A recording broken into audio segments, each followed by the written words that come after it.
Hello students, class 6 मैंने आपका 11 chapter history का शुरू किया था, न्यू एम्पायर्स एंड किंगडम्स। तो इसमें हमने गुप्ता पीरियड्स के बारे में पढ़ रहे थे।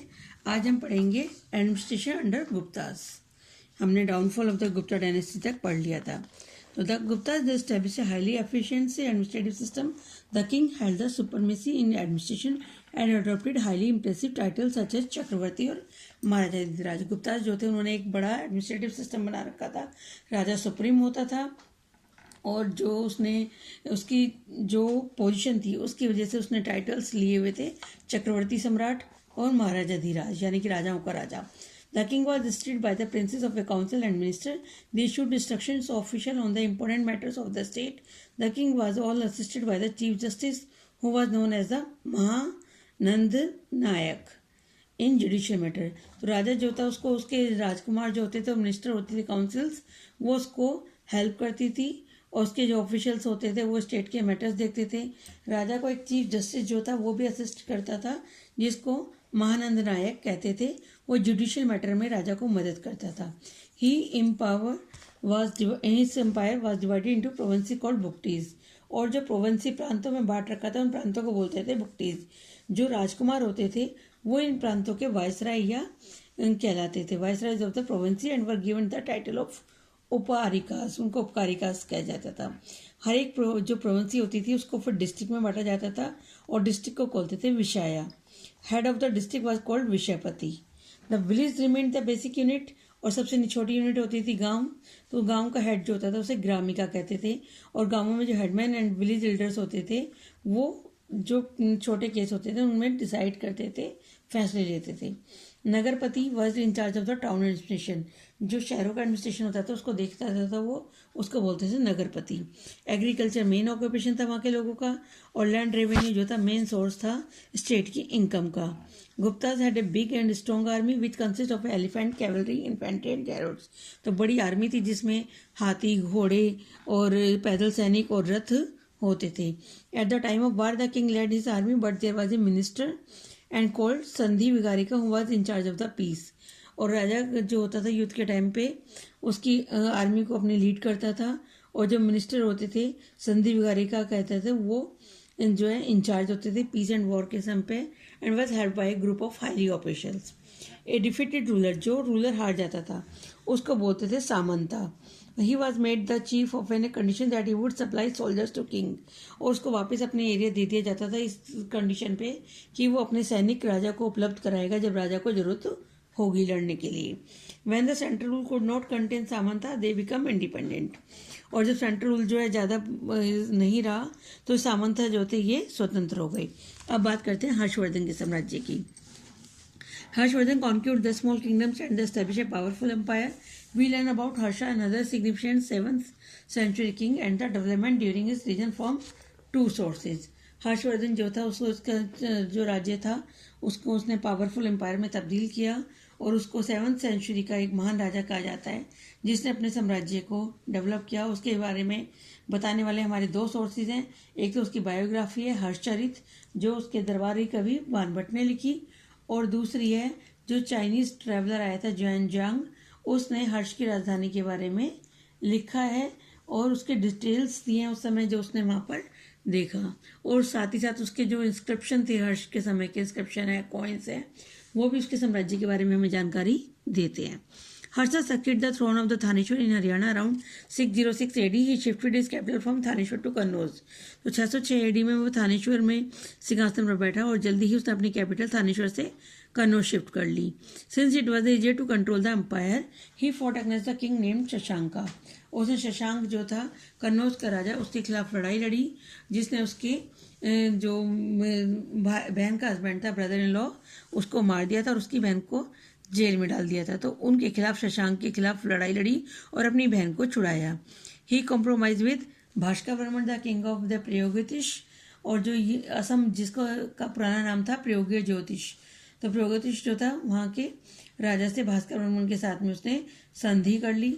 Both had a common enemy in Shashank. दोनों का कॉमन जो दुश्मन था वो शशांक था, और उसने अपनी बहन को छुटाकर kingdoms of the Thaneshwar and Kannauj were reunited with Harsha ruling from Kannauj. Kannauj को जीत लिया और थानेश्वर और कन्नौज को मिलाकर कन्नौज से वो अपना शासन करने लगा, उसको राजधानी बनाकर। Harsha took over the Kannauj and shifted his capital from Thaneshwar to Kannauj. He was very popular among the subjects and travelled all over the kingdoms. He began to follow Buddhism and built many stupas. जल्दी उसने बहुत सारे travels किए और बहुत सारे subject पर पढ़ाई लिखाई करी और उसने बुद्ध धर्म को अपनाकर बहुत सारे स्तूप और मोनेस्ट्रीज बनवाई। उसने 5वीं बुद्धिस्ट काउंसिल भी बुलाई 643 AD में, और जुआनजैंग जो था वो मेन स्पोक्समैन था इस असेंबली का। Both Barna and Xuanzang refer to Harsha's war of the defeating other kings. उसके बारे में लिखते हैं जो उसने और राजा को हराया।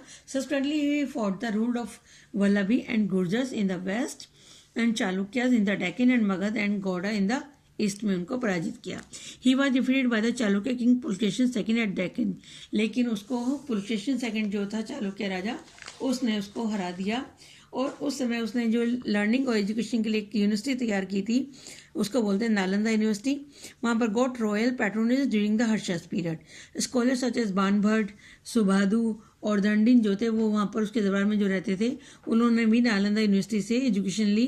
Nalanda university that has more than the 10,000 students who got special grant from Harsha. और ही हैड डोनेटेड 100 विलेजेस। उसने 100 गांव दे दिए जहाँ से दूध दही और जो टैक्सेज आता था वो सब के सब नालंदा यूनिवर्सिटी को जाते थे। जुआनजैंग जो था उसने वहाँ पर यूनिवर्सिटी में कई साल गुजारे और बुद्धिस्ट टेक्स्ट के बारे में पढ़ाई करी। अब बात करते हैं पल्लवास की। During the period Pallavas the Chalukya were the dominating in the south. The Pallavas have been mentioned in the Samudragupta's pillar inscription. Pillars जो है समुद्रगुप्त के पिलर इंस्क्रिप्शन उसके बारे उसमें पल्लवास के बारे में पता चलता है। ये टेक्स्ट दिखाते हैं कि गुप्ता जो थे बहुत पावरफुल थे 33 AD से 550 AD तक। उसके बाद पल्लवास ने एस्टेब्लिश किया अपनी किंगडम को 6th सेंचुरी AD में और उन्होंने कांचीपुरम को अपनी कैपिटल बनाया। They ruled for 60 years and were constantly to fight with the Cholas and Pandyas. 60 साल तक लगातार शासन किया और चोलास पांड्यास से लगातार उनकी लड़ाई चलती रही। महेंद्र वर्मन फर्स्ट जो था वो पहला पल्लवा रूलर था जिसने पुलकेशिन सेकंड से वो हारा। Was defeated by the Pulakeshin second. Pallavas patronise Dravida art. उन्होंने द्रविड़ आर्ट को स्टार्ट किया। उन्होंने शोर टेम्पल बनाया, महाबलीपुरम में रेस्ट टेम्पल बनाया। The Pallavas also patronise Sanskrit scholar and were supporters of the growth of Tamil language. उन्होंने तमिल लैंग्वेज और संस्कृत स्कॉलर्स को बहुत मदद की। There were Sant who has roamed around the singing the hums in the praise of the God. और कुछ जो संत थे वो वहाँ पर वो भगवान की प्रेज में मंत्र और गीत गाते थे। ये संत जो थे जो विष्णु भगवान की पूजा करते थे और उनके भजन गाते थे वो थे अलवार, और जो शिव भगवान की आराधना करते थे वो थे Nayanar. There were the 12 Alvars and 63 Nayanar संत। They started the Bhakti movement south India में। उन्होंने भक्ति मूवमेंट शुरू करा which later spread in north India, जो बाद में नॉर्थ इंडिया में भी फैल गई। Chalukyas. The Chalukyas emerged as a powerful dynasty in the Deccan region of the Vindhyas and the Krishna river. Vindhya और कृष्णा नदी के किनारे चालुक्य डायनेस्टी स्टार्ट हुई। उनकी कैपिटल थी Aihole which was the also an important trading centre भी थी। और फेमस रूलर जो थे इस डायनेस्टी के वो थे Pulakeshin first and second. Pulakeshin first पहले इंडिपेंडेंट रूलर थे बदामी के, और जो वतापी के साथ इसकी कैपिटल थी। पुलकेशिन सेकंड जो थे पुलकेशिन वस्त के ग्रैंडसन थे और उन्होंने भी हर्षवर्धन को रोका और ये मोस्ट फेमस चालुक्य किंग कहलाए। He annex the entire Andhra kingdom and extend his kingdom. उन्होंने अपने साम्राज्य के विस्तार किया। His reign is remembered as the greatest period in the history of the Karnataka. उसने हर्षवर्धन को रोककर उसको नर्मदा पार जाने से रोक दिया। Check his advance to the Deccan. Ravi Kirti के दरबार का कवि था पुलकेशिन सेकंड के, और उसने कंपोज किया अ होल इंस्क्रिप्शन को। Inscription gives a detail accounts of the Chalukyans rule. The Chalukyans become weak after the death of Pulakeshin second. लेकिन पुलकेशिन सेकंड की डेथ के बाद चालुक्यस कमजोर पड़ गए और धीरे धीरे इनका लास्ट चालुक्य किंग जो था वो था कीर्तिवर्मन सेकंड। वो हार गया राष्ट्रकूटास से और इस तरह से चालुक्य से साम्राज्य का अंत हो गया। इसके बाद में ये नीचे केस स्टडी है governance in the south Indian villages. South Indian villages में जो सरकार होती थी वो किस तरह से काम करती थी। The body that control the continuity of the life and the tradition during the frequent political turmoil in south India was the village. These villages were quite unique and the degree of the autonomy was excellent. Hayek participated in the village affairs more as advisor and observed them as the administration. तो ये जो थे इसमें control करती थी, जो traditions थे उसको साउथ इंडिया में गांव कंट्रोल करते थे। There were the 3 types of the village, 3 तरह के गांव होते थे। पहले वो होते थे जो कॉमन टाइप के लोग रहते थे गांव में, they had a multi caste population, और वो टैक्स पे करते थे राजा को लैंड रेवेन्यू के रूप में। Some village were given to the Brahmans, और कुछ गांव ब्राह्मणों को दे दिए जाते थे जिन्हें ब्रह्मदेय कहा जाता था, और उनसे मिलने वाला टैक्स जो है ब्राह्मण कलेक्ट करते थे।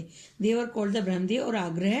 These village were more prosperous because they did not have to pay any taxes, वो किसी और को टैक्स पे नहीं करते थे। थर्ड विल टाइप जो विलेज थे वो थे देवदान, जो कि चैरिटी में टेम्पल्स को दे दिए जाते थे, और गाँवों से जो भी दूध दही और टैक्स आता था वो मंदिरों के पुजारी और उनके लोगों के लिए आता था। First 2 types existed during the Pallava period, but during the Chola rule the देवदान were dominating. उस तरह के बाद 3 तरह के जनरल असेंबलीज होती थी गांवों में। जो टैक्स पेइंग रेजिडेंट्स होते थे उनको कॉमन विलेज होते थे, जिसको बोलते थे उर। Membership was restricted only for the Brahmins in Sabha or village, और found exclusive in a village that was granted to Brahmins. Brahmins को बड़ा महत्व दिया जाता था इस तरह से। नगर जो थे उसमें ट्रेड सेंटर्स पाए जाते थे सिटीज़ में। प्रोमिनेंटली ऑर्गेनाइजेशन होता मर्चेंट्स, और जो मर्चेंट्स होते थे उनके ऑर्गेनाइजेशन होते थे। इसके बाद असेंबली जो होती थी वो काम करती थी उर्द में, depending upon the place and the local condition. Ur was open all the tax paying adults to the village. Ur में जो टैक्स पेइंग होते थे उनकी बात को महत्व दिया जाता था। But the older members played a more prominent role by maintaining small executive bodies. Sabha function करती थी लार्ज स्केल पे, कमेटियाँ होती थी वरियम, जो कि वर्क सभा, और both constituted small committees of different size from the among there members के हिसाब से वो बड़ी और छोटी हो सकती थी। फंक्शन जो थे असेंबली के वही थे कि assembly collected the assessed and land revenue for the state of the temple, मंदिर के लिए या राज्य के लिए टैक्स इकट्ठा करती थी। दूसरे जो एडिशनल टैक्स होते थे वो लगाती थी पर्टिकुलर किसी पर्पस के लिए, जैसे वाटर टैंक बनवाना है इसके तरह इसके लिए टंकी बनवानी है। इसका they settle agrarian disputes like conflicts over the tenures and irrigation rights. उसके बाद वो सेटल करते थे, जो भी डिस्प्यूट्स होते थे उनको दूर करते थे, सिंचाई संबंधी या और भी। दे maintain record of the charities and taxes, जो लोग दान दक्षिणा देते थे और टैक्सेस देते थे उनका रिकॉर्ड बनाने का काम भी असेंबली करती थी। In the smaller assemblies they work done on a voluntary basis, but the large assembly kept a small staff to paid official to do work. छोटी असेंबली में वॉलंटियर काम करते थे, लेकिन बड़ी असेंबली में पेड ऑफिशियल होते थे जिनको सैलरी दी जाती थी। इसकी एक्सरसाइज और क्वेश्चन आंसर मैं भेज रही हूँ, आप करेंगे। Thank you.